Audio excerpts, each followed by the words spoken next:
फटे क्यों, हम उन्हें मरे दिखे क्यों, हमारे प्रधानमंत्री के बयान पर इतना जल्दी रिएक्ट किए क्यों।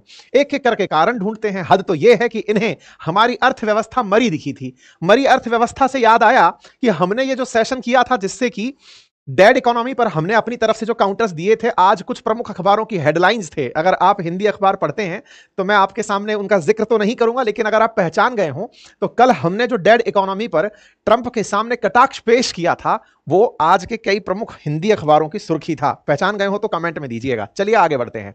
फिलहाल के लिए ट्रंप ने भारत के बारे में जो भी कहा हमने उसको समझ लिया, और समझने में सबसे बड़ा कारण हमने ढूंढा कि प्रधानमंत्री जी ने कहा था कि साहब हमको किसी ने नहीं कहा सीज फायर की, इसलिए ऐसा हुआ। लेकिन अब कौन सा कारक ऐसा था जो ट्रंप को इस स्थिति तक ले गया कि लो जी फट जाओ। उनमें पहला कारक है फटा हुआ F-35। ऐसा क्यों कह रहा हूं बताऊंगा। दूसरा बड़ा कारण आप और हमने कईयों बार डिस्कस किया है, हमारी मित्रता।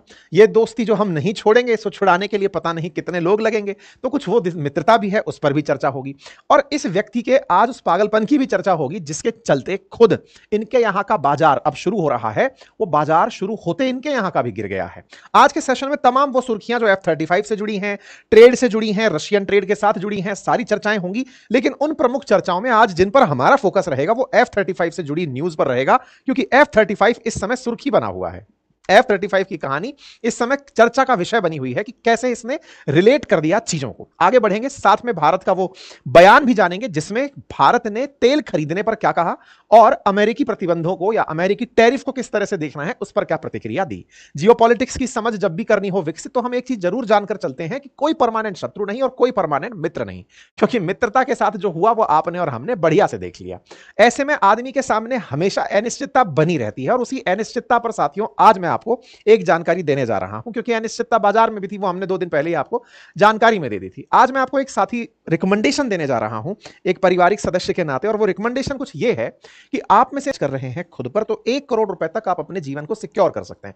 क्या है टर्म इंश्योरेंस? भगवान ना करे कि आपके और मेरे साथ कुछ ऐसा घटित हो जो आकस्मिक हो, जिसकी वजह से हमारे ऊपर जो डिपेंडेंट हमारे परिवार के सदस्य हैं या बच्चे हैं उनकी फाइनेंशियल मदद अगर हम कर सकें, तो वो तरीका टर्म इंश्योरेंस का होता है। आपको जिस कंपनी का पसंद में आए, तमाम प्रकार के ब्रांड हैं इस प्लेटफॉर्म पर, आप वहां से एक्सेस कर सकते हैं। ये तरीका आपके लिए मैंने बताने का था कि आप इस तरह से इसे ट्राई करें। एक और इंश्योरेंस जो मैं आपको सजेस्ट करूंगा और वो है हेल्थ इंश्योरेंस। और उस हेल्थ इंश्योरेंस के बारे में भी जान लीजिए कि हमारे देश में ना बहुत से लोग ऐसे हैं जो आकस्मिक रूप से जो बीमारियां हमें पकड़ लेती हैं, और उन बीमारियों के बाद में हम हॉस्पिटलाइज जब होते हैं तो उसके इलाज पे जो पैसा खर्च होता है उसके चलते बड़े परेशान होते हैं।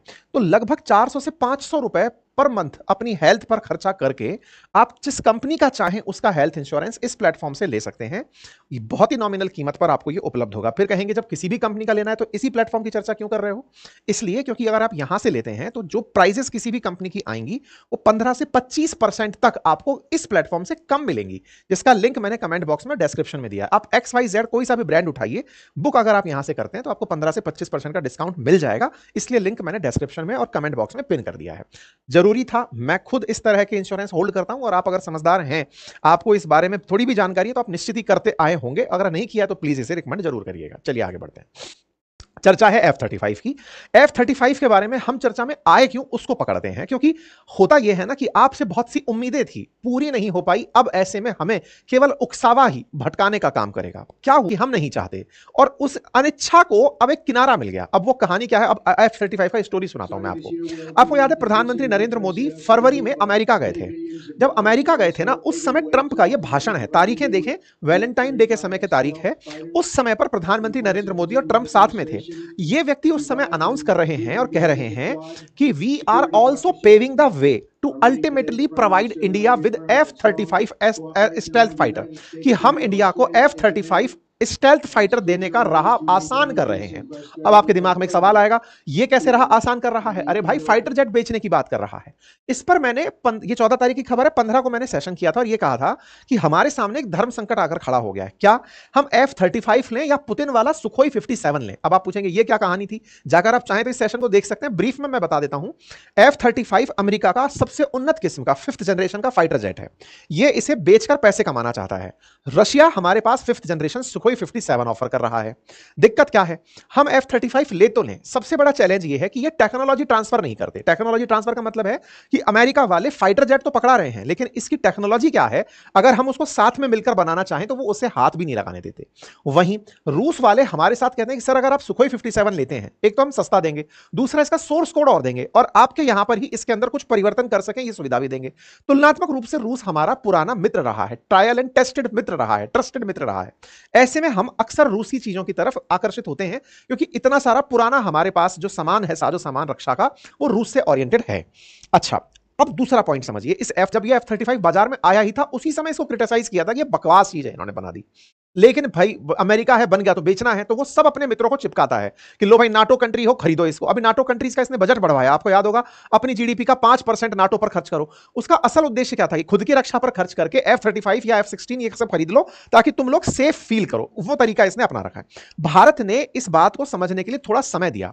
ये कई बार अमेरिका ने इस बीच में हमें हिंट भी दिया कि आप रक्षा समझौते तो करते हो रूस के साथ और हमारे साथ में व्यापार करके पैसे कमाते हो। अच्छा, एक बार के लिए सुनकर ऐसा लगता भी है कि यार देखो, अमेरिका के साथ व्यापार करके हम 2 पैसे कमाते हैं और उस कमाए हुए पैसे से हम रूस से फाइटर जेट खरीद लेते हैं, तेल खरीद लेते हैं, तो रूस का तो इससे फायदा ही होता है। लेकिन भाई रूस से हम इसलिए खरीदते हैं क्योंकि वो सस्ता देता है, उसका पुराना हमारे साथ मित्रता लंबे समय से चली आ रही है। हमने जो आज तक साजो सामान यूज किए हैं वो अब तक उनकी सबकी कलपुर्जे जो हैं वो तक हमें बनाकर देता है, वो सब तरह से साथ खड़ा होता है।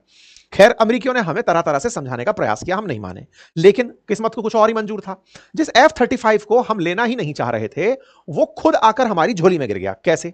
एक तस्वीर आपको याद होगी F-35 की भारत के अंदर केरल में आकर खड़े होने की, जिस पर केरला टूरिज्म ने इतने मजे ले लिए थे कि F-35B ये इतना केरल को अच्छा पा गया है, ये केरल से जाना ही नहीं चाहता, और इस पर हमने कई सेशन भी किए थे। F-35 खराब होकर के खड़ा हो गया, तो रही सही इमेज ना F-35 की सोशल मीडिया ट्रोलर्स ने खराब कर दी।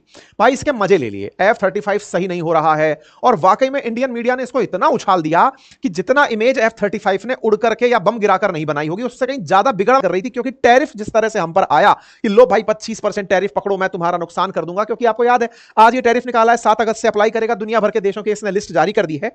इस पर मिनिस्ट्री ऑफ एक्सटर्नल अफेयर से भी पूछा गया कि साहब F-35 का कुछ मामला है क्या, तो उन्होंने कहा कि नहीं, इस पर मैं अभी कोई टिप्पणी नहीं कर रहा हूं, F-35 का सवाल है, मंत्रालय सही जवाब दे पाएगा, मैं तो क्या ही जवाब दे पाऊंगा।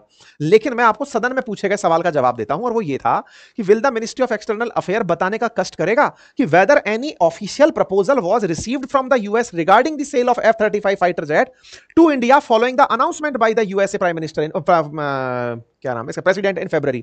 इस पर जवाब देते हुए भारत सरकार की तरफ से जवाब दिया गया, the India US joint statement following the meeting of prime minister with US president Trump on 13th Feb 2025 mentions that the US will undertake a review of its policy releasing 5th generation fighter jets such as F-35 and undersea systems to India. No formal discussion have been held as yet on this issue. मतलब इस पर अभी तक कोई भी formal discussion नहीं हुआ है।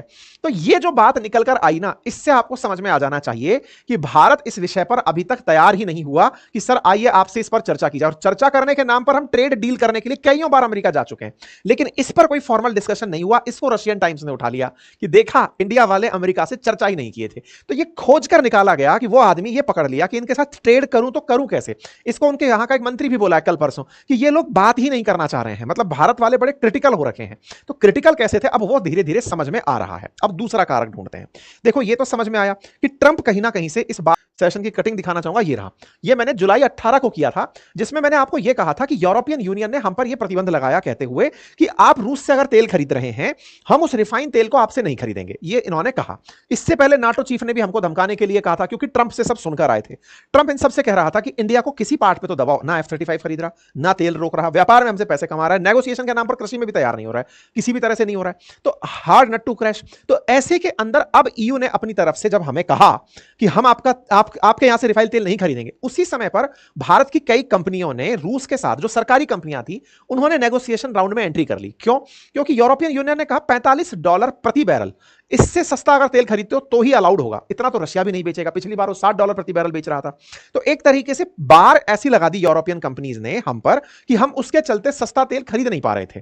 तो ऐसे में हमारी कई कंपनियां पिछले 2-3 हफ्ते से तेल मंगा ही नहीं रही थी। लेकिन जो इसने ट्रंप ने ट्वीट किया, इसको जोड़कर ऐसे देखा जा रहा है कि हम पेनल्टी के डर से तेल नहीं मंगा रहे थे। नहीं, हमारी कई सरकारी कंपनियां यूरोप की तरफ से जो आया ना प्राइस बैरियर, इससे सस्ता खरीदो तो ही खरीदने देंगे, उस चक्कर में अभी नेगोशिएशन राउंड में अटकी हुई है। लेकिन हमारे देश के अंदर जो नायरा एनर्जीज है, रिलायंस है, इन्होंने तो साल भर का एग्रीमेंट कर रखा है रोजनेफ्ट के साथ, इनका डील अभी तक भी चल रहा है। ऐसे में ट्रंप का जो हमें टैरिफ को लिए धमकाना था ना, जिस पर हमने कई सेशन पहले भी किए हैं, उसका प्रभाव क्या तेल का परचेज पर पड़ा? तो इसका जवाब यह है कि 2 हफ्ते से कई कंपनियां तेल नहीं मंगा रही थी। यूरोपियन यूनियन का जो प्रभाव आया था ना, जिसमें ट्रंप के कहने से उन्होंने यह काम हम पर किया था कि रिफाइन तेल नहीं मंगाएंगे, अब अमेरिका भी हमसे रिफाइन नहीं मंगाएगा। तो जब कोई मंगाने वाला नहीं होगा तो हम अपने तेल के सोर्सेस अन्य तलाशेंगे। इस पर मिनिस्टर बैरल से तो आप तो रूस के ऊपर, अगर वो इससे सस्ता देता है तो हम फिर खरीद लेंगे। इसका हाल अभी उस दिशा में चल रहा है। ठीक है, भारत की 6 कंपनियों के ऊपर बैन लगाने पर भी जब एमईए से पूछा गया, उन्होंने कहा हम एनालाइज कर रहे हैं। भारत बिल्कुल हम्बल तरीके से हाँ हम कर रहे हैं। कुल मिलाकर बात यह है कि भारत को रूस से मित्रता करके फायदा ही हुआ। फायदा सस्ता तेल मिला, क्योंकि हमारी मित्रता को अमेरिका ने अलग तरीके से देखा। हम लोग अपने तरफ से अभी भी यही कहे कि रूस के साथ हमारी मित्रता टाइम टेस्टेड है, ट्रस्टेड है, लंबे समय से हम उसके साथ मित्रता निभाते आ रहे हैं, इसलिए उसके साथ व्यापार कर रहे हैं। कुल जमा अर्थ यह है कि ट्रंप का हमारे ऊपर टैरिफ बम फोड़ना, पहली बात, हमारे अकेले के साथ नहीं किया, उस आदमी ने बहुत से देशों के साथ 7 अगस्त की तारीख के साथ टैरिफ अनाउंस कर दिया है। तो पहला, तात्कालिक कारक में प्रधानमंत्री का बयान जरूर था। जिन मुद्दों की वजह से ये सब पाइलअप हुआ उसमें F-35 भी है, एग्रीकल्चर डील का ना हो जाना भी है, रशिया के साथ हमारा तेल खरीदना भी है, और कहीं ना कहीं ये फ्रस्ट्रेशन भी है कि मैं रशिया यूक्रेन वॉर नहीं रुकवा पाया। पर जो भी है, कुल मिलाकर भारतीयों ने बाजार को बहुत अच्छे से समझा है। बाजार उतना भी पैनिक नहीं किया, बाजार गिरा एज एक्सपेक्टेड, लेकिन वैसा भी नहीं गिरा कि धराशाही हो गया हो। बाजार बड़ा समझदारी से रिएक्ट कर रहा है, और हम उम्मीद करते हैं कि हम इस